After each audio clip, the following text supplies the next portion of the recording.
Quem somos? O que buscamos? A DINY-ONE apresenta o núcleo técnico operacional do maior centro de diagnóstico em genômica da América Latina. Somos especializados em exames genéticos de alta complexidade e medicina personalizada.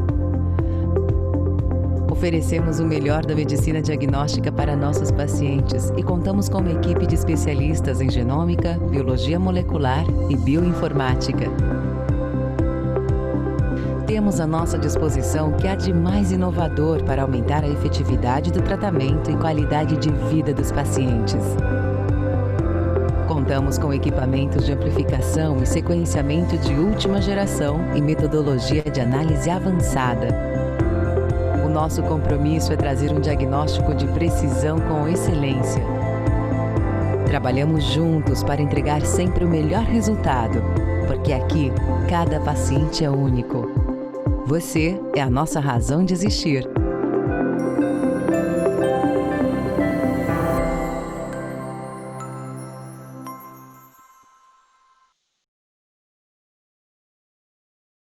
Então, hoje eu vou apresentar para vocês a doutora Rayana Elias Maia. A Rayana, ela fez graduação em Medicina pela Universidade Federal de Campina Grande, residência em Genética Médica pelo Hospital das Clínicas da Faculdade de Medicina de Ribeirão Preto. Ela é especialista em Genética Médica pela Sociedade Brasileira de Genética Médica e Genômica. Tem mestrado em Ciências pelo Departamento de Genética da Universidade de São Paulo. É docente na Faculdade de Medicina da Universidade Federal da Paraíba. Também é médica assistente do Serviço de Genética Médica no Hospital Universitário Alcides Carneiro e é membro titular da Sociedade Brasileira de Genética Médica e Genômica. Eu gostaria de já deixar o meu agradecimento aqui à doutora Rayana pela disponibilidade de tempo dela, por ela ter aceitado o nosso convite para fazer essa fala hoje. Eu estou muito feliz com a participação dela. A gente pode dar início então à aula. Eu vou ficar aqui no mudo, qualquer coisa você me chama, tá bom? Muito obrigada. Obrigada, Michele. Boa noite, pessoal. Espero que todo mundo bem. Estou super feliz aqui em estar dando essa aula. Fiquei muito empolgada com o convite da Michele. E não vou me alongar muito, porque à medida que eu fui fazendo a aula, na verdade, ela foi ficando muito longa, e por um bom motivo. Porque hoje a gente tem muitas terapias para a gente falar em genética. E aí, primeira coisa que eu queria comentar com vocês é que quando a gente fala em doença genética, né, a gente pensa, nossa, se o DNA é como se fosse um software, será que a gente não pode simplesmente consertar o código que está errado? Bom, foi pensando nisso que agora, muito recentemente, em 2019, foi pensada na primeira terapia customizada para um paciente, uma mutação específica, por meio de um nucleotídeo, por meio do Timothy U, que foi para essa menina aqui, que é a Mila, tá? Esse aqui é o Timothy, essa aqui é a Mila com a mãe dela, quando ela recebeu a medicação. E a Mila, ela recebeu Milazem, que foi uma medicação que foi desenvolvida em 8 meses para doença de Batten, né, que é uma leucocinose esteroide que ela tem, e que o Timothy desenvolveu para tratar uma alteração específica que a Mila possuía e que ele conseguiu entender como é que poderia ser revertida, ou pelo menos diminuído o prejuízo da mutação que a criança tinha. E aí foi com esse sentido também que foi desenvolvido o Atexen, que já foi uma outra medicação, já feita agora em 2020, em fevereiro, para a IPEC, né, que é uma outra criança que, na verdade, tem uma outra doença, que é a taxiplanogectasia. Só que de forma muito semelhante, o que o Timothy fez? Ele desenvolveu uma medicação também que era mutação específica. E aí, nossa, a gente fica, meu Deus, a gente já está começando a desenvolver medicações específicas para uma mutação de uma determinada doença rara, né? Esse, na verdade, já é o tempo das terapias hiperpersonalizadas. Mas primeiro, acho que a gente precisa entender o que é terapia, né? Terapia vem do grego, quer dizer terapeia, né? Cuidado, tratamento de doenças. E tratamento nada mais é do que um conjunto de meios farmacológicos, higiênicos, cirúrgicos, físicos, que tem como finalidade a cura, o alívio de enfermidades ou sintomas, depois que a gente tem um diagnóstico, principalmente, tá? E aí, quando a gente pensa em tudo isso, na verdade, a gente tem que entender que existem várias formas de tratar. O tratamento mais convencional, clássico, são aqueles que tratam as consequências, né, os fenótipos, aquilo que a gente vê da doença. Mas, hoje em dia, a gente já tem desenvolvimento de novas terapias. E aí a gente já começa a ver o embate, né, dos tratamentos de doenças genéticas, né? E aí vai entrar o tratamento convencional também, mas também outras medicações que a gente vai falar aqui hoje, mas também o tratamento genético específico da doença. Só que nesse grupo, além do tratamento sintomático, a gente nunca pode esquecer, tá? Aqui eu não vou pontuar muito no objetivo da aula, mas só para a gente não deixar de fora a questão da importância da estimulação, da reabilitação e da avaliação no cuidado desses pacientes. E da agência social que a gente pode ter junto ali aos grupos de famílias no cuidado, tá? Isso aqui nunca pode se deixar de lado, dependendo do que a gente tem em terapia. E, além disso, as terapias mais específicas, que vão ser o foco nessa aula de hoje, que vão desde as dietas, as medicações, terapias enzimáticas, transplantes de célula, órgão, e as terapias gênicas. E, por fim, tem a questão da prevenção, que não vai entrar também no escopo da aula de hoje, mas são formas de tratar quando a gente fala, principalmente de doença genética, porque a gente tem como prevenir a incidência daquela doença. Queria fazer só um parêntese, antes da gente entrar nas terapias específicas, para a gente falar um pouquinho da paliação. O tratamento paliativo, a medicina paliativa, ela tem ganhado cada vez mais força nos últimos anos, principalmente quando a gente fala das doenças genéticas. Há um tempo, quando se falava de paliação, era sempre aquele momento final da doença, perto do paciente já chegar na sua fase final. Com o tempo, a gente começou a perceber que tem que ser uma introdução gradativa. E hoje, na verdade, o olhar que a gente tem sobre a paliação, que ela deve acontecer de forma paralela ao diagnóstico ao longo do tratamento do paciente, sendo mais ativo, principalmente naqueles momentos em que a gente vai ter quadros agudos, por exemplo, do paciente, mas nunca deve ser deixado de lado ou com muita instituição. Isso aqui tem mudado muito como a gente vai lidar com o paciente, vai promover a sua qualidade de vida, tá? Mas vamos lá. Eu acho que uma forma importante da gente entender as terapias e como elas são desenvolvidas é a gente olhar para trás, olhar para a história. A gente vai acaba entendendo também não só como elas se desenvolvem, como também a gente consegue um novo olhar para aprender sobre como é que a gente pode fazer para o futuro, né? Lá desde Mendel, quando ele começou com as ervilhas em 1865, a gente teve a primeira interação com o que a gente tinha de genética, né? Só que as primeiras doenças descritas do ponto de vista metabólico, né, foi pelo patologista, né, o Archibald Gerard. Em 1912, ele começou a descrever as primeiras doenças do metabolismo. Ele é considerado um pai, ele era um patologista, mas ele foi o primeiro que descreveu essas doenças, que foram a captonúria, o albinismo, e posteriormente, na verdade, em 1953, foi quando a gente teve a primeira vez em que foi proposto um tratamento real para esse erro do metabolismo. Por coincidência, foi no mesmo ano em que os meninos, o Watson e Crick, descreveram a questão da dupla hélice. Até fazendo um parênteses, saiu essa semana uma descrição da hélice quádrupla, né? Então, tem coisas, de repente, que a gente vai aprender daqui a alguns anos, daqui a pouco minha aula já vai estar muito desatualizada.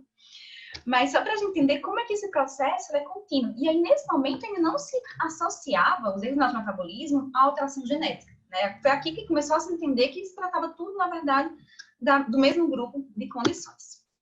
E aí, a fenilcetonúria, ela faz parte do grupo das pequenas moléculas, que são aqueles erros no metabolismo que a gente vai tratar dentro de dois grupos. Um deles é o acúmulo, que é onde vai estar, que é a fenilcetonúria, que é o protótipo desse grupo.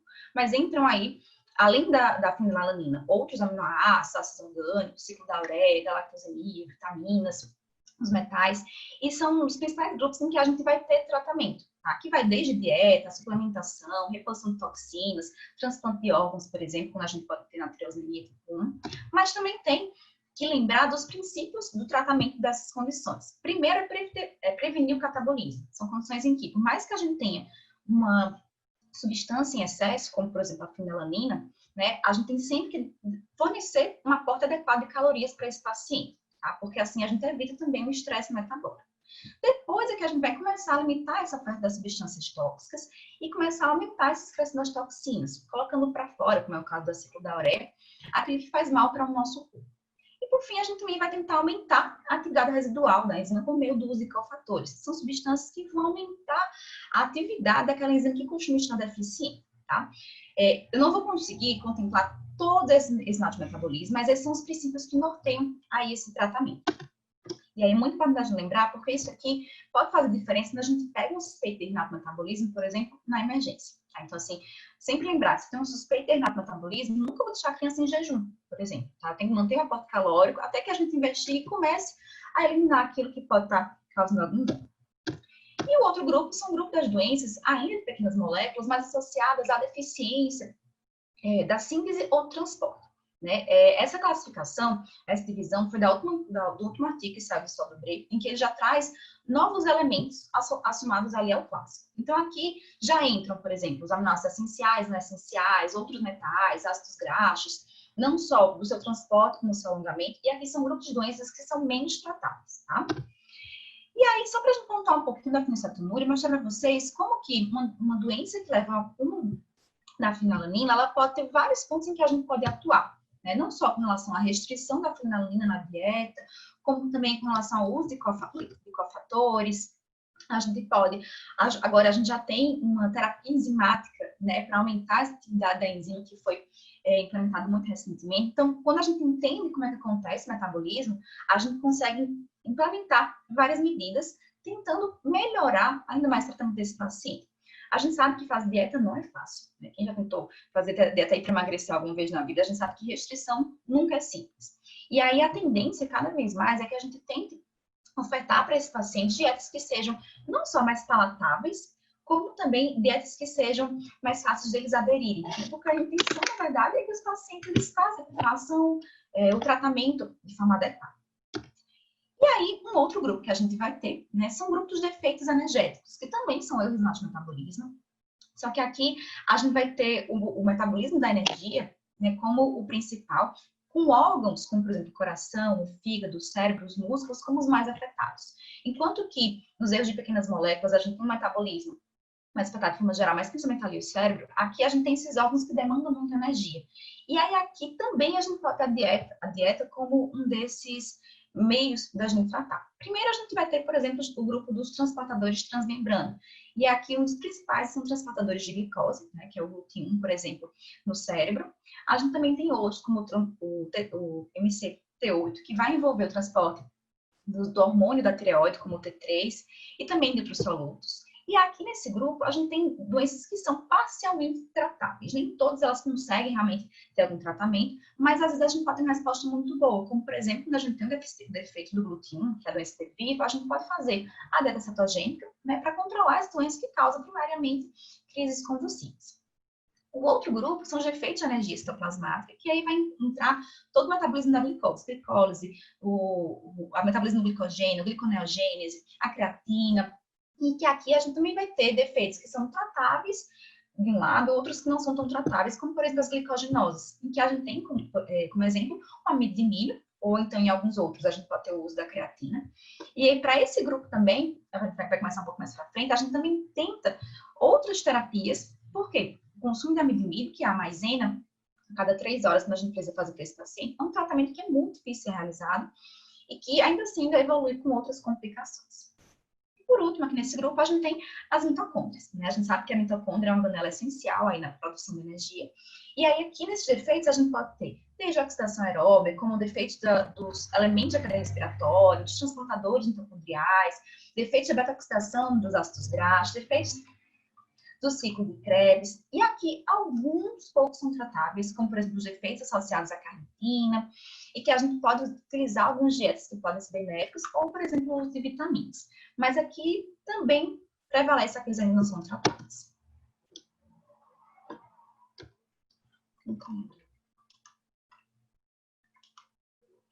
Bom, se a gente voltar para a nossa linha do tempo, né, além dos erros de metabolismo, a gente tem um grupo muito especial dentro desse tipo de doença, que são os lisossomos, né? O de Dubé, ele, em 1964, ele foi um dos maiores estudiosos, né? Ele ganhou inclusive o prêmio Nobel, quando ele estudou essas doenças e propôs tratamentos que tentassem solucionar o que acontecia dentro dos lisossomos, que também é uma outra organela que está envolvida ali no metabolismo, mas que até então a gente não conseguia resolver nada com dieta. Isso foi só em 91, que na verdade a primeira reposição enzimática, né, que já havia sido proposta lá por Deduve em 64, ela conseguiu ser realizada, tá? E isso um pouquinho perto quando a gente teve toda a codificação do nosso genoma em 2001. Ou seja, a gente tem aí um gap, né, de 20 anos, 10 anos, né, em que a gente teve vários tratamentos para doenças genéticas, muito antes, inclusive, da codificação de todo o nosso material genético. Como a gente pode ver aqui, o nosso metabolismo, ele conseguiu ser abordado antes mesmo que a gente conheça o nosso corpo. E aí, quando a gente fala dos isossomos, a gente fala do grupo que contém as moléculas complexas, que é que a gente também consegue dividir em alguns subgrupos. O primeiro deles é o grupo de acúmulo, que aqui a gente vai ter as principais doenças isossomais, como, por exemplo, as mucopolissacaridoses, mas a gente também tem glicogenose, esfingolipidose, glicoproteinose, lipídios, muitas doenças de moléculas complexas que fazem parte, por exemplo, da formação do nosso cérebro. E aqui a gente tem um boom de terapias que são emergentes, mas a gente também tem os protótipos das terapias de reposição enzimal, em que a gente vai basicamente repor aquelas enzimas que estão deficientes. E a principal delas é exatamente a dos mucopolissacarídeos, do MPS, que a gente vai comentar mais um pouquinho também. Um outro grupo são as deficiências dessas moléculas complexas, né? Nem tudo é só questão de acúmulo. Se a gente tem deficiência da depilação do glicogênio, de fosfolipídios, glicosinolipídios, ácido graxo de cadeia muito longa, se a gente tem desordens na questão da formação dos ácidos nucleicos, de peroxissomos, que é uma outra organela muito importante também aqui nesse grupo, ou até mesmo no colesterol e dos ácidos biliares, a gente não pode ter prejuízo. Aqui a gente está falando de um grupo de doenças que também não tem muitas opções de tratamento, ou quase nenhuma. E, por fim, ainda tem a questão do tráfego e do processamento dessas moléculas complexas. Ou seja, nem tudo é produção, nem tudo é excreção delas, mas também como é que elas circulam ali dentro da célula. Uma das principais é a questão do CDG, que é o distúrbio de glicosilação, né, que são a questão da metabolização, da inclusão de moléculas de glicose nessas moléculas complexas, e que também o seu processamento, quando afetado, vai levar a diversos tipos de quadro clínico. No processo de formação de vesículas, de processamento, controle de qualidade, por exemplo, intracelular de processos como a autofagia, ou então ciclo vesicular da sinapse, em que tudo que é processado inadequadamente também vai gerar um erro no metabolismo. Esse é um grupo novo, mas que tem surgido aí com um grande aporte de novas doenças a cada ano. E aí, quando a gente fala de tratamento, será que tudo é dieta? A gente já viu que não, né? E esses outros erros no metabolismo, o que é que a gente poderia fazer por eles? As outras doenças genéticas, né? Então, assim, a gente tem um grupo de condições em que a gente vai conseguir oferecer outros tratamentos. E aqui eu vou me deter um pouquinho mais nesses 5 grupos, porque as dietas a gente vai ter muito específico para cada defeito. E aqui a gente também tem outras especificidades, mas são grupos que estão crescendo cada vez mais, que provavelmente vão ser o foco aí do que a gente vai ter nos próximos anos. Bom, primeiro quando a gente fala de pequenas moléculas, né? O que é que seriam isso? A gente tem aqui novas tecnologias de rastreio, né, que estão sendo criadas. A gente teve muito avanço na química sintética, no rastreio computacional, na biologia molecular. E tudo isso aí permitiu o quê? Que a gente descobrisse, desenhasse novas moléculas que tivessem um potencial bioativo. O que é que significa isso? Que conseguissem ter um potencial de ação dentro do nosso organismo.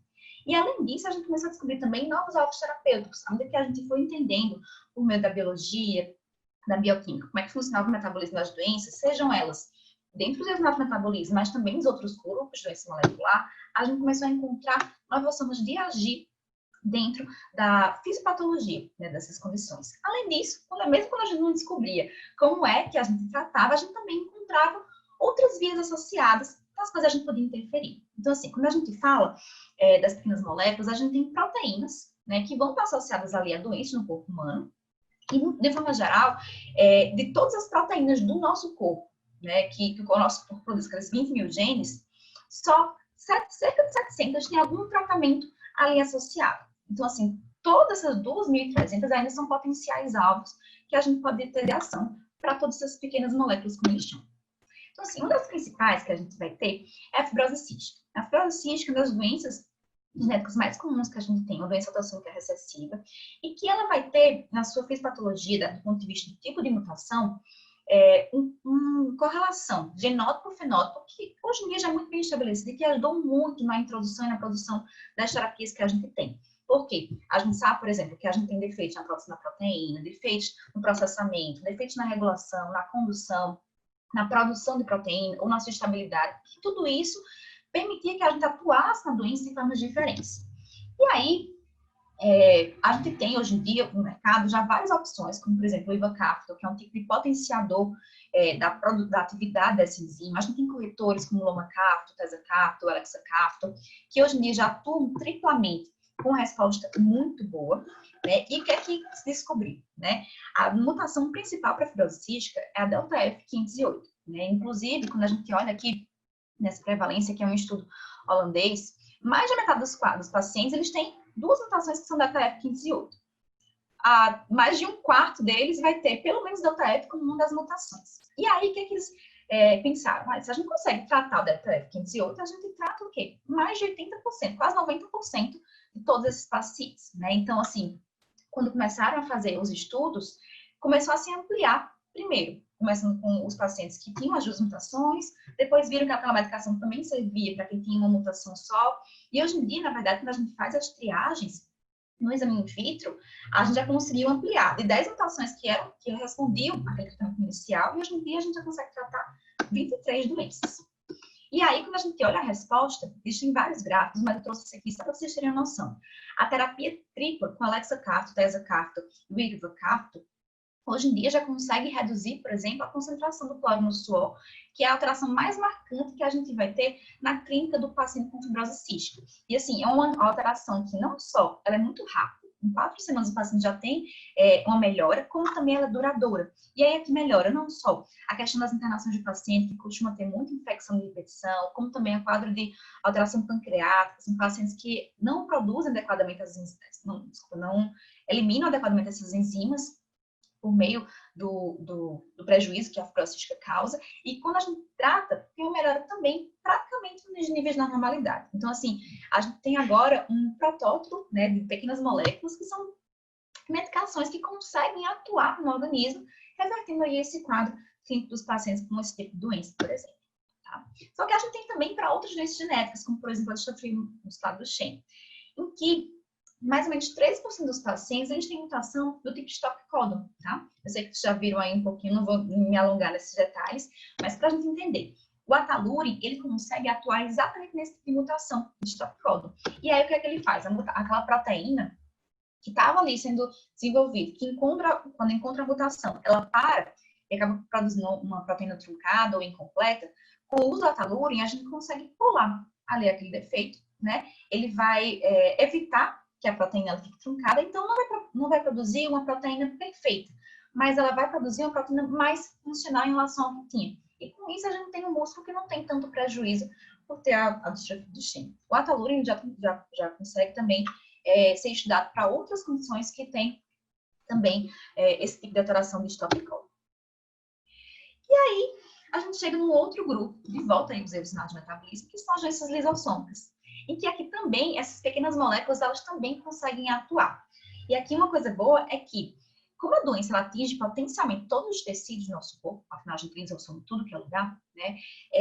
Uma coisa que a gente percebe é que aqueles tecidos que são mais sensíveis, né, eles acabam tendo prejuízo por conta dessa exposição da estrutura química. Se aquela estrutura química ela não atinge aqueles órgãos, isso a gente consegue ter um efeito terapêutico. Só que mesmo assim, a gente tem um benefício do uso dessas medicações. E aqui os dois exemplos que eu trouxe, um famiglustat, que é uma medicação que ela vai inibir a biossíntese dos substratos das enzimas defeituosas, ou seja, a enzima defeituosa ela não vai conseguir produzir um produto que seja ruim. E com isso a gente não tem um prejuízo ainda maior. E aí a gente usa essa medicação, por exemplo, na doença de Gaucher, na anemia tipo C, e também tem o migalastat, que tem um efeito, na verdade, de estabilização, de restauração da função daquela enzima mutante. Aqui, ao invés de inibir a biossíntese do substrato, para atuar melhorando a função daquela enzima que está deficiente. E aqui a gente usa, por exemplo, na doença de Fabry. E aí tem muitas outras medicações, né? Não vou conseguir me alongar muito, porque graças a elas estão aumentando cada vez mais. Mas só para a gente pontuar, a gente já tem o Boruzumab, que está no mercado também para o tratamento do raquitismo hipofosfatêmico. A gente tem o Selumetinib, que foi aprovado agora em abril para neurofibromatose tipo 1. Tem o Vosoratide para acondroplasia. E aqui só para vocês entenderem, não estou falando de uma medicação que ela vai atuar exatamente no defeito genético, não vai atuar repondo aquilo que está deficiente, mas vai conseguir atuar como se fosse um melhorador daquilo que está ruim, certo? Então, assim, naqueles metabolismos em que a gente vai ter um defeito de uma enzima e que vai produzir um produto muito defeituoso, uma proteína que vai afetar o metabolismo ósseo, por exemplo, ou levar à formação de tumores, essas medicações elas conseguem agir biologicamente para tentar diminuir o defeito que está ali associado. Bom, de forma geral, quais são os prós e contras dessas pequenas moléculas? Os prós é que eles conseguem atingir muitos tecidos, como, por exemplo, ali dentro das doenças lisossômicas. Eles têm um efeito bem amplo, eles têm custos muito razoáveis, tanto para a elaboração, né, como também para a sua fabricação. Então, consegue ser uma fabricação escalonável. Podem ter muitas vias de administração, tem subcutânea, via oral, endovenosa. A gente consegue fazer um controle dessa dose. São medicações que são muito estáveis. E, de forma geral, são medicações de vanguarda, né, que a gente já tem muita experiência científica, clínica e regulatória para entender toda ela. E, com isso, a gente consegue também agregar a questão do processo de rastreio, né? A gente vai ter terapias combinadas que podem ser usadas, a gente consegue reaproveitar, como foi o caso da Talurem, para outros tipos de doença, e também até quando a gente não tem uma doença com etiologia clara, mas a gente entende o metabolismo, a gente consegue realizar o uso das pequenas moléculas. Por outro lado, a gente precisa ter uma molécula certa, né, para poder usar. A gente precisa que essa molécula ela tenha um efeito farmacológico muito bom, uma excelente farmacocinética para poder agir adequadamente e com poucos efeitos fora daquele alvo. Então, assim, é uma medicação que, mesmo com todos esses prós, ainda precisa de uma utilização muito extensa para que a gente tenha candidatos comercializáveis, né? E aí, assim, o que acontece por conta disso? O acesso a entidades químicas, elas precisam aumentar, porque muitas vezes elas estão restritas ali a alguns grupos de pesquisa, algumas indústrias, então, para que a gente aumente aí a chance de a gente encontrar novas medicações, é preciso aumentar o acesso a essas entidades. E aí também, para que a gente possa desenvolver substâncias que sejam relevantes para a doença em vivo. Porque muitas vezes a gente tem muitas medicações que potencialmente in vitro elas têm algum benefício, mas a gente precisa estudar muito, né, para poder ter um efeito ali no humano. Um outro grupo que eu queria comentar também é o grupo dos anticorpos, né? Assim, é um grupo de medicações também bem antigo, desde 1970 que elas são estudadas. O protótipo delas, né, o primeiro foi o Muronobab CD3, que é um anticorpo monoclonal terapêutico, que ele foi usado principalmente no tratamento de rejeição ao linchete de óvulos. Aqui, eu vou trazer um pouquinho de outras doenças raras, não só doenças genéticas, mas que a gente vai ver que ajuda também no caso das doenças genéticas. Tá? O que é que os anticorpos eles fazem? Eles vão conseguir modular as vias de sinalização do nosso corpo, tá? E com isso eles recrutam células, proteínas, que vão fornecer citocinas, que vão neutralizar ou modular fatores circulantes, e com isso vão atuar, por exemplo, na melhora de tratamentos oncológicos, de estudos imunológicos, que aí também a gente vai ter doença rara entrando. Dentro desse grupo, né, a gente tem vários tipos de anticorpos. Um deles são os anticorpos monoclonais, como, por exemplo, o eculizumab, que nada mais é do que uma proteína C5 de complemento, que vai ser usado para tratar a hemoglobinuria paroxística noturna, que é uma doença que é genética, apesar dela não ser herdada. E também a síndrome hemolítica urêmica, atípica, e também a miastenia gravis, que também é uma outra doença que tem um componente genético. E ainda tem, por exemplo, o canakinumab, é muito difícil o nome desses anticorpos, que é uma interleucina, um beta, que é uma citocina inflamatória essencial, que a gente vai conseguir atuar desde artrite reumatoide até síndromes autoinflamatórias, como, por exemplo, as síndromes periódicas associadas à criopirina. E, assim, essas medicações, elas começam a ser reutilizadas também para outras condições, como, por exemplo, a gente já consegue estudá-las, né, até tem vários trials, para outras síndromes autoinflamatórias, como, por exemplo, as febres periódicas, ligadas a outras interleucinas. E, por último, a gente ainda tem um outro grupo de medicamento também para tratar as síndromes periódicas ligadas à criopirina. E aí, outros dois grupos que a gente vai ter dos anticorpos também são os anticorpos bioespecíficos e o nanocorpo. O nanocorpo são medicações que, por exemplo, vão tentar repor também aquele fator que vai estar ali ausente. Por exemplo, na doença de von Willebrand, na púrpura trombocitopênica, a gente vai conseguir repor o fator de von Willebrand para tentar ali melhorar aquela condição.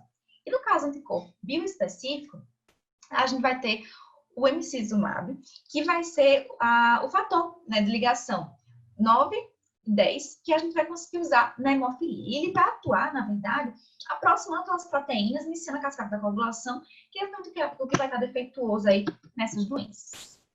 O que é que acontece nos anticorpos de benefício. A gente tem aqui alterações, proteínas que são muito específicas. Então, aqui a gente tem o mínimo de toxicidade possível, a gente tem uma alta estabilidade em vivo, afinal, a gente está falando de anticorpo, que todo mundo tem, né?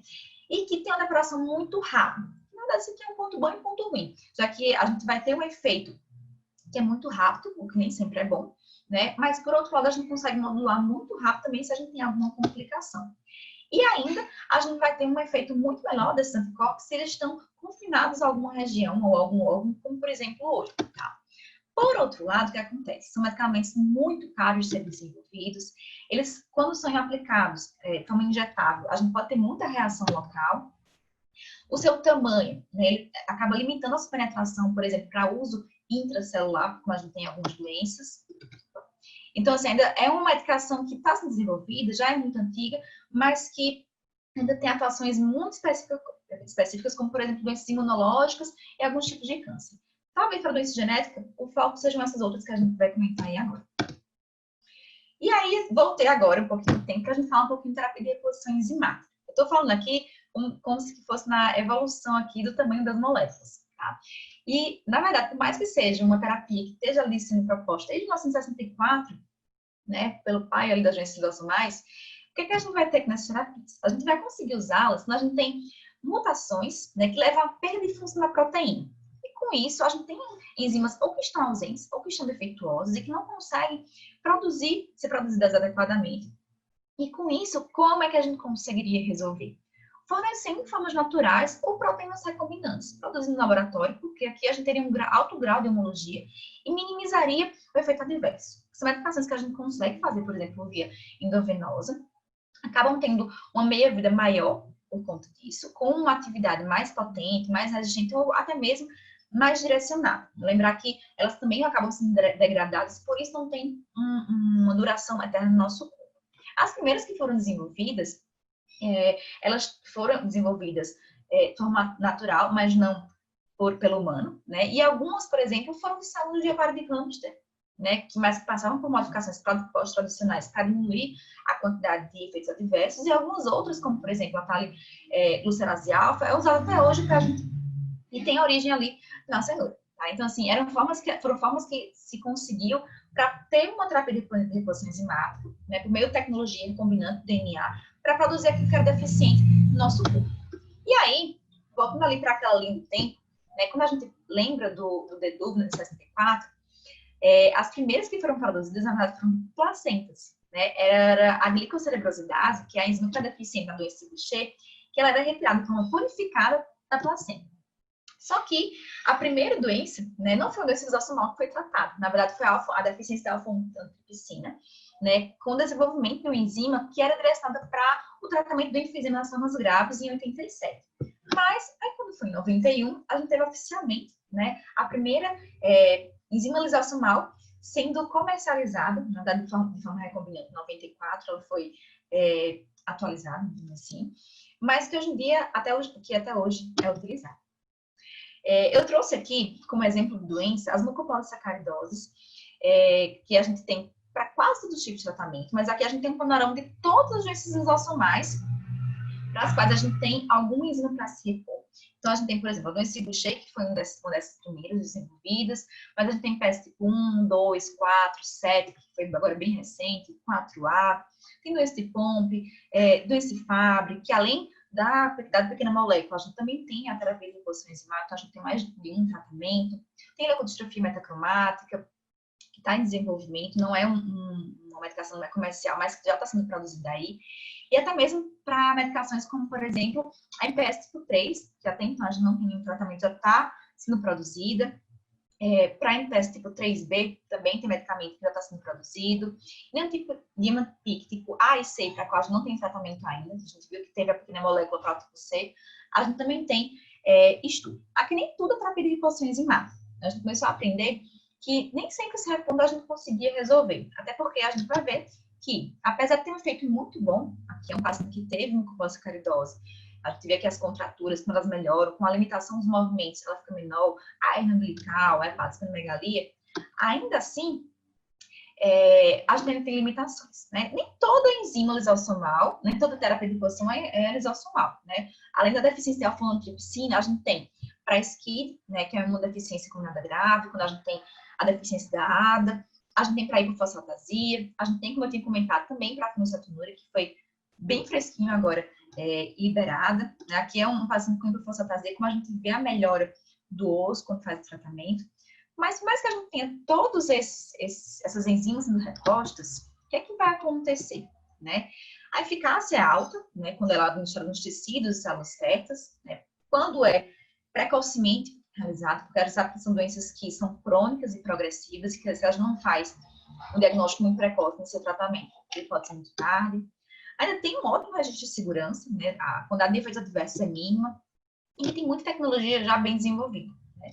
Mas que elas costumam precisar de algum receptor para se mediar. Isso aqui foi um dos grandes entraves até que a gente tivesse a comercialização, né, por meio da manose, que é o que faz com que aquela enzima ela entre dentro da célula. E também a gente tem um custo maior, né, associado por conta de uma medicação que ela é dose dependente. Às vezes não. Em geral, a gente precisa aumentar a dose à medida que o paciente vai crescendo, à medida que o paciente vai ganhando peso. Além disso, por conta dessas dificuldades da entrada e do acesso a alguns tecidos, é uma medicação que ainda não tem, por exemplo, uma eficácia muito boa para as manifestações neurológicas, já que a gente não consegue ultrapassar a barreira hematoencefálica. Além disso, ainda tem o risco de hipersensibilidade, desenvolvimento de alergias, de autoimunidade, que a gente precisa fazer de sensibilização muitas vezes, e que a gente não tem eficácia em quadros mais graves. Por exemplo, MPS tipo 1, MPIC C, doença de Gaucher 2, 3, a gente não consegue ter um efeito tão bom na medicação, né, nesses quadros que tem uma clínica que é mais grave, que avança mais rápido. Por fim, ainda tem também custo de fabricação e purificação, né, ainda muito caro. Ainda assim, ainda é uma das medicações que mais tem surgido e que se estuda muito. Um outro tipo de tratamento que a gente tem é o transplante hematopoético, né, que aqui a gente vai passar rápido, mas só para vocês saberem que a gente utiliza também doenças genéticas, como, por exemplo, um defeito peroxisomal, como a adrenoleucodistrofia, que é uma doença ligada ao X, como a SCID, que é uma deficiência, que também a gente viu que pode ter uma reposição enzimática, e também para MPS tipo 1, se a gente tem um diagnóstico até 2 anos de idade, se tem um paciente que é compatível com esse tipo de tratamento. E um outro tipo, que até a gente já comentou lá no exercício do metabolismo, é o transplante de órgãos, que também é uma terapia que tem muito sucesso em doenças como triosminemia tipo 1, por exemplo. Tá? Mas a gente chegou finalmente aqui nas terapias genéticas, né? Que de tudo que a gente conversou, talvez sejam as mais novas, né? Os grandes avanços que a gente tem, né? Mas o que é a terapia genética? Né? Terapia genética nada mais é do que ácidos nucleicos que são utilizados para fins terapêuticos. E para que a gente vai usar isso exatamente? Para reduzir ou para remover o efeito de um gene que está alterado, ou então introduzir uma nova função que vai compensar a essa alteração. O objetivo na prática é que a gente consiga reduzir os sintomas e melhorar o quadro clínico do paciente. Preste atenção que aqui eu não estou falando de cura de doença genética. Eu não vou conseguir aqui necessariamente mudar o que já está alterado, certo? E aí, assim, aqui a gente também consegue substituir um gene defeituoso, tá? Para restabelecer um produto gênico com expressão mais duradoura.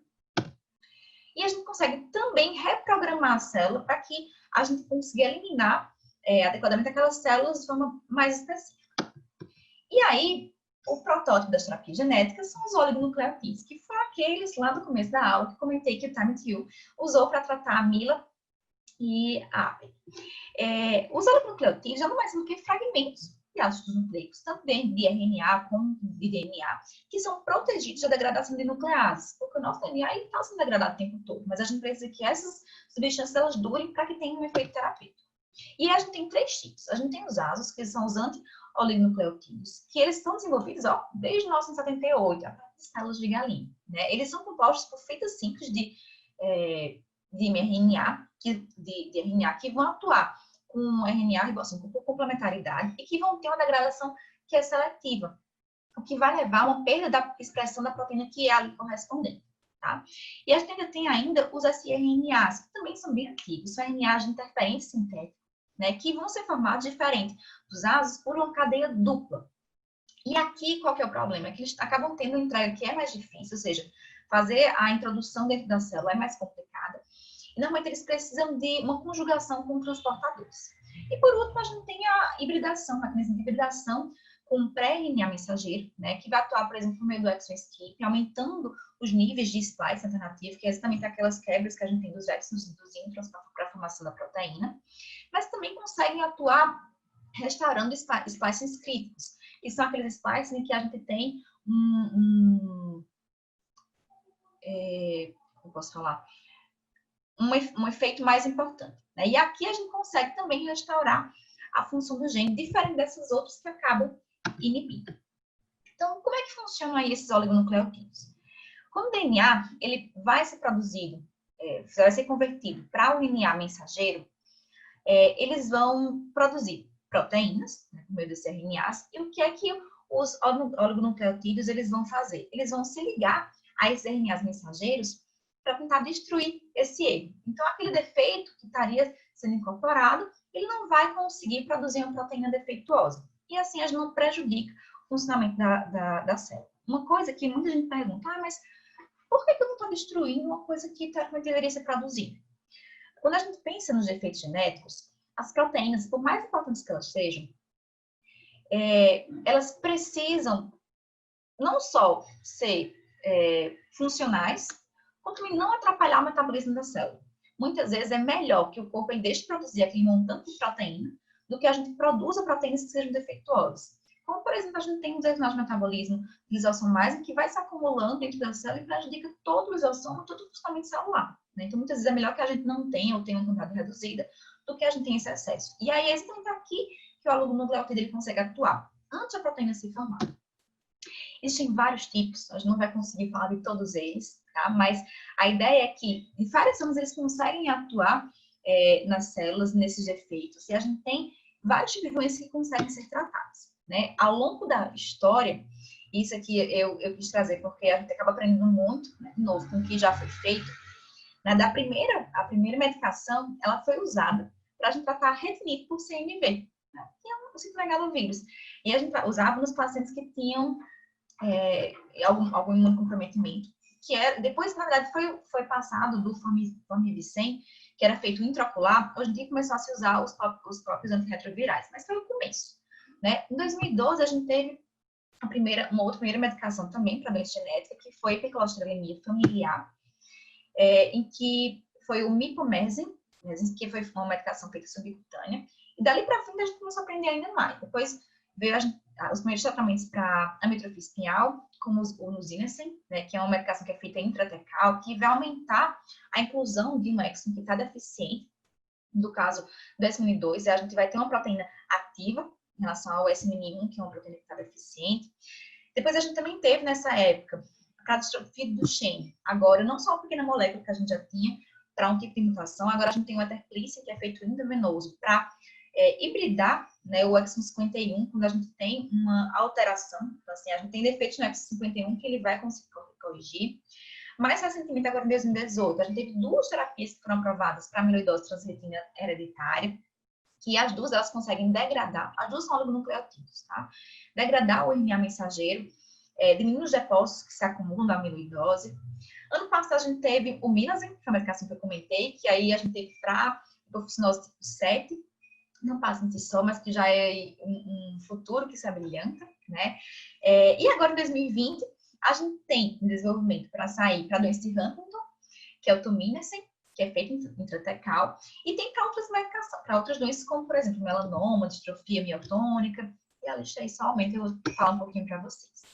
Só que, mesmo assim, os oligonucleotídeos não são medicações perfeitas, né? Eles são muito específicos, eles conseguem alcançar alvos que são inacessíveis. Até então, eles não tinham conseguido chegar ali para atuar dentro do material genético, né? E aqui também tem uma toxicidade que é muito reduzida. Mas qual que é o problema? Eles requerem métodos que sejam muito bem estruturados para entregar, ou seja, a gente precisa de formas adequadas de colocar para dentro do nosso organismo esses ácidos nucleicos.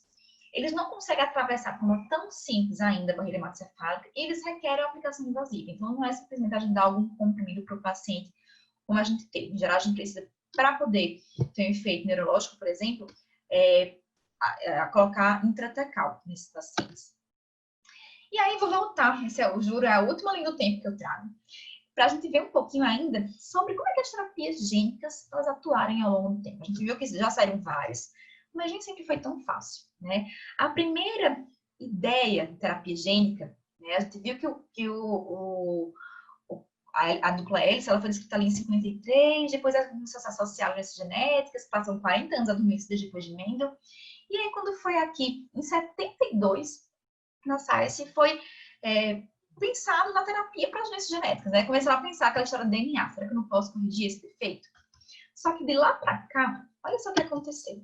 Em 89, quando começaram a tentar colocar isso em prática, a gente teve a primeira transferência gênica por meio de adenovírus, que é um tipo de vírus que a gente vai comentar um pouquinho, para tentar colocar dentro dos linfócitos medicações antitumorais. E aí, isso ali para o tumor. Quando foi em 90, né, um ano depois, a gente conseguiu a primeira transferência por retrovírus para um paciente que tinha a deficiência de ADA, que é uma deficiência. Se vocês virem na foto aqui, aqui é a menina. Ela ficou aqui atrás, que eu vou cobrindo. Essa aqui é a menininha na época, e ela aqui hoje em dia, mais recentemente. E aqui é o pesquisador e a pesquisadora que fizeram parte do processo de produção, que foi super exitoso, e ela tá bem. Só que nesse ínter ainda apareceram outras coisas, como, por exemplo, o PGD, que é o diagnóstico pré-implantacional, e foi se evoluindo. Até que em 99, a gente teve a morte do Jesse Gelsen, que era um paciente que ele também tinha uma deficiência, e que ele se voluntariou, ele tinha uns 19 anos, 18 anos na época, se voluntariou a fazer parte da pesquisa. Ele, milhares de outros pacientes, fizeram um adenovírus. Só que o que aconteceu com esse paciente que estava assintomático, na época estava controlado, com doença sob controle, ele evoluiu com uma descompensação, um quadro que até hoje a gente não sabe muito bem o que aconteceu, e evoluiu com a morte dentro de poucas horas depois que fez a aplicação. Ele morreu dentro de 3 ou 4 dias.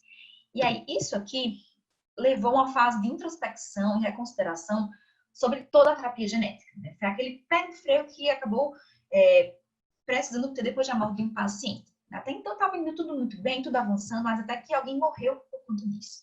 E aí, esse pé de freio fez-se repensar todo o processo de alteração genética que a gente tentava implementar por meio dessas medicações. E aí, isso aí foi muito importante, porque quando a gente repensa todo o processo, ele volta aí de forma muito mais segura. Até que, em 2003, a gente teve a China o primeiro produto clínico de terapia gênica sendo aprovado. E agora, aqui, ó, só começou a aumentar. A gente teve, em 2009, um primeiro estudo aplicado também para terapia gênica na União Europeia, com adenovírus. Em 2016, a gente começou a estudar de novo na Europa as imunodeficiências. Quando foi em 2017, a gente teve a TK, né, que é a imunoterapia para leucemia, que inclusive ano passado para cá, em Ribeirão Preto, a gente conseguiu curar também um linfoma com um grupo dermatilar. Então, assim, cada vez mais promissor. Agora, em 2018, a gente começou a desenvolver as terapias para distrofias retinianas. Agora, em 2019, também saiu uma para ametrofia espinhal. Então, assim, cada vez mais, depois que a gente aprendeu, né, a gente começou a desenvolver. Isso que é muito legal, porque a gente aprendeu que, tendo cuidado, tendo segurança, a gente consegue oferecer para o paciente o melhor, como também a gente começa a aprender a desenvolver para várias outras doenças. E aí, para a gente comentar aqui um pouquinho, existem 2 tipos de forma da gente atuar naquelas células, né? A gente vai atuar sobre as linhagens somáticas, sobre as células que a gente tem, não é sobre a célula germinativa. Tá? A célula germinativa a gente mexia lá quando a gente fez o PGD, que foi o diagnóstico pré-implantacional. Aqui, o que a gente vai fazer? A gente vai modificar células-alvo, células que a gente vai escolher, para que elas tenham uma modificação duradoura, mas que não vão ser transmitidas para a linhagem germinativa. E por isso aqui eu sempre reforço que a gente não está falando de cura, a gente não consegue mudar tudo no paciente.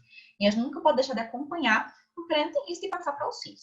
Tá? Então, assim, uma forma delas é a gente fazer a alteração ex vivo, em que a gente faz uma retirada do sangue do paciente, faz um tratamento fora e reimplanta essas células modificadas, e a outra alteração é em vivo, né?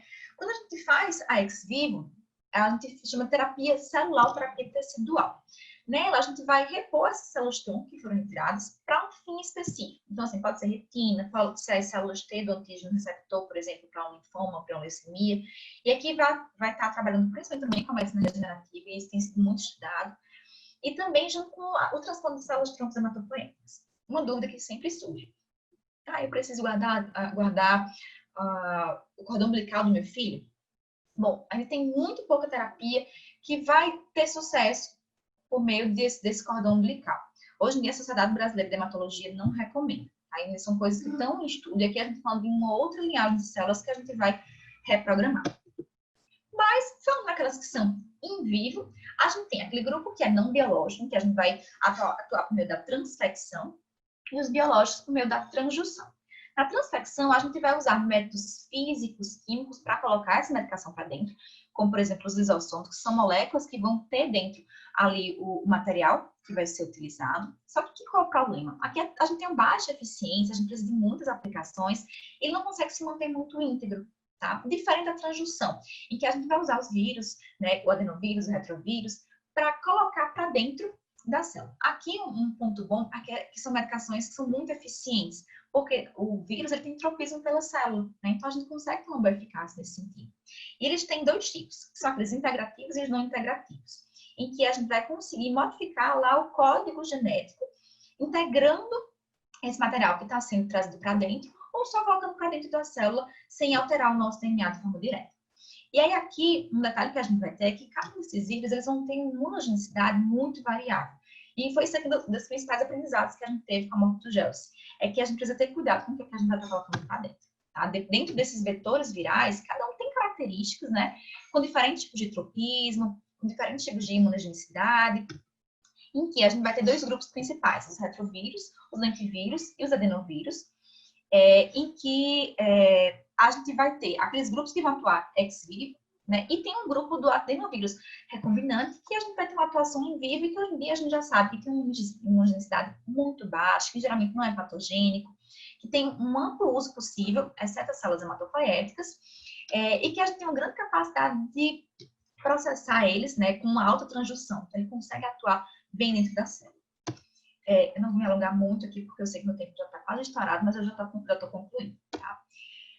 Vou falar por último aqui dessa questão da edição gênica, né? A gente falou como é que a gente fazia para colocar material genético para dentro da célula para compensar um defeito, né? Ou para trazer uma nova função.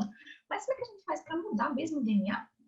Bom, a edição gênica ela também está contemplada dentro do grupo de terapias genéticas, mas ela vai ter um papel diferente, né? O que ela vai fazer? Ela vai realmente alterar ou combinar diferentes elementos ou partes em conjunto para aquele objetivo que a gente pretende. Então, ele vai realmente corrigir ou remover aquelas alterações específicas, né? Vai modificar em loco, né? E por conta disso, a gente vai utilizar não os ácidos nucleicos e os vírus. Aqui a gente vai usar sistemas de adição genômica, que é o protótipo que todo mundo já ouviu falar, né? O CRISPR-Cas9, mas a gente tem outras, como o Zebrafinger, que a gente vai conseguir utilizar também, que são sistemas que já são muito antigos, já são utilizados em outras áreas, na biologia animal, de plantas, na engenharia genética, para outros tipos de recombinação que a gente incorporou aqui para a tecnologia da genética humana.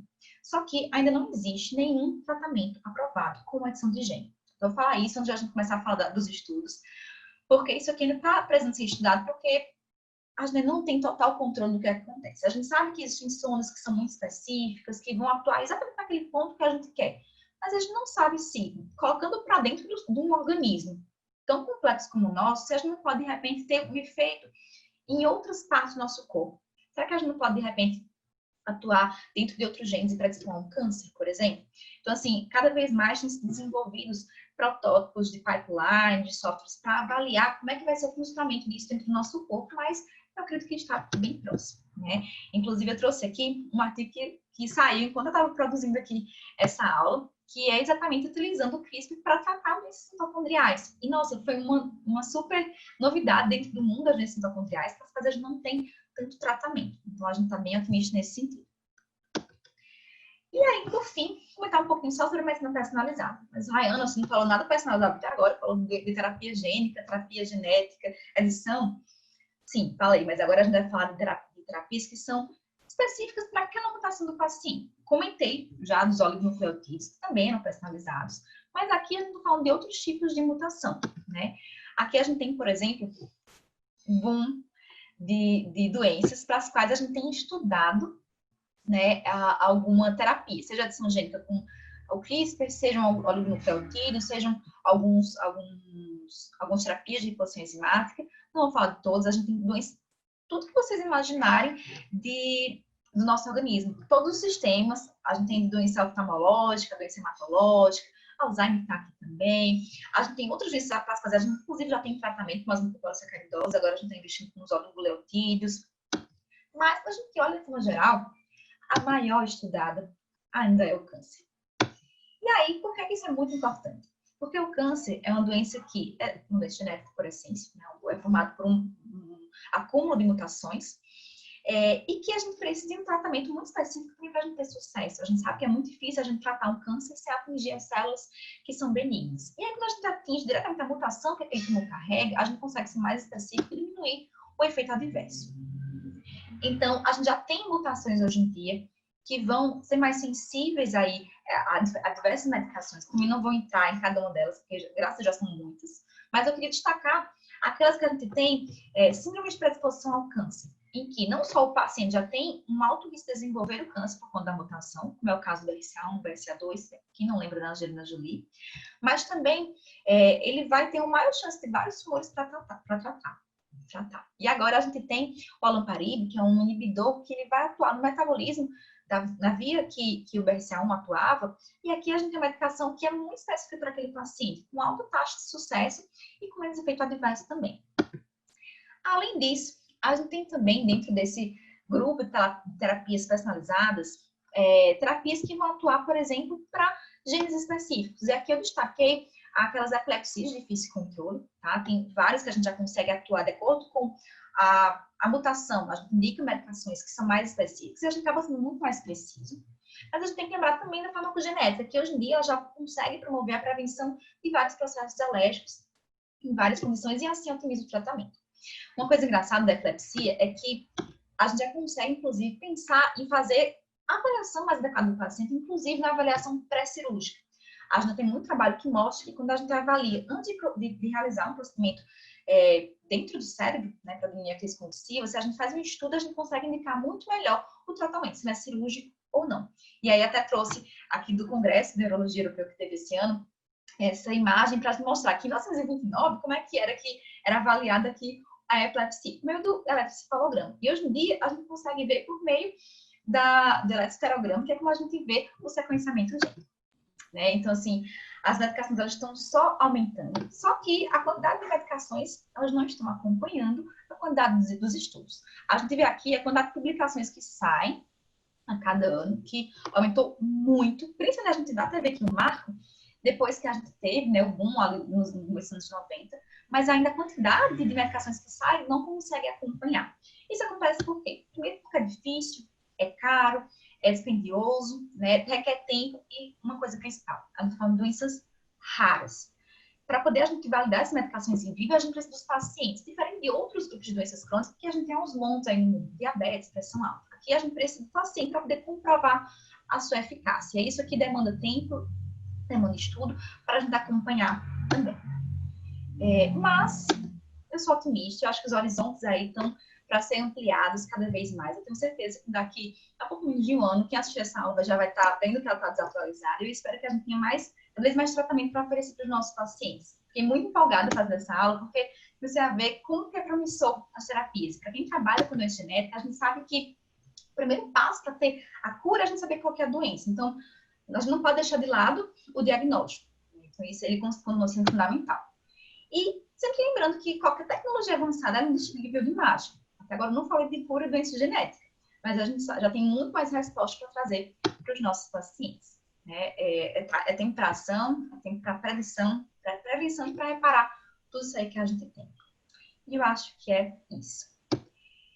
Queria só passar aqui.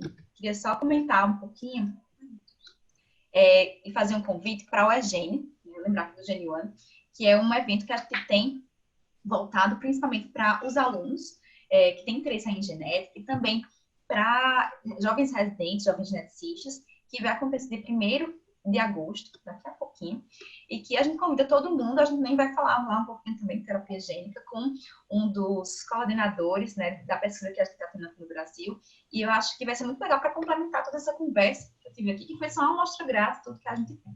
Obrigada, gente. Rayana, muito obrigada pela sua aula. Você conseguiu navegar e trazer a principal informação que quando a gente montou a grade do curso, a gente queria tirar aquele estigma de que doença genética não tinha tratamento. Acho que uma coisa que ficou clara é que sim, existe de diversas formas, né? Então, eu te agradeço imensamente por ter mostrado todo esse cenário, né, do tratamento atual para as doenças. A gente passou um pouquinho aqui do nosso tempo. Tentei correr, eu juro. Eu sei, imagina, eu te agradeço imensamente, realmente era muita informação. Eu queria combinar então com você da gente poder depois encaminhar as respostas das Sim. perguntas, tá bom? Então, para todo mundo aqui que encaminhou as perguntas, a doutora Rayana vai encaminhar depois as respostas. Gostaria de agradecer imensamente a participação de vocês. Eu estava aqui, eu vi que algumas pessoas têm entrado em todas as nossas aulas, então gostaria de agradecer muito. Agradecer a Rayana por todo o tempo que ela dedicou para poder trazer essas informações para a gente. E a gente se vê então na semana que vem com a próxima aula do Dr. Rodrigo Falck. Muito obrigada, um abraço e uma boa Um noite a abraço, boa todos. noite. Obrigada.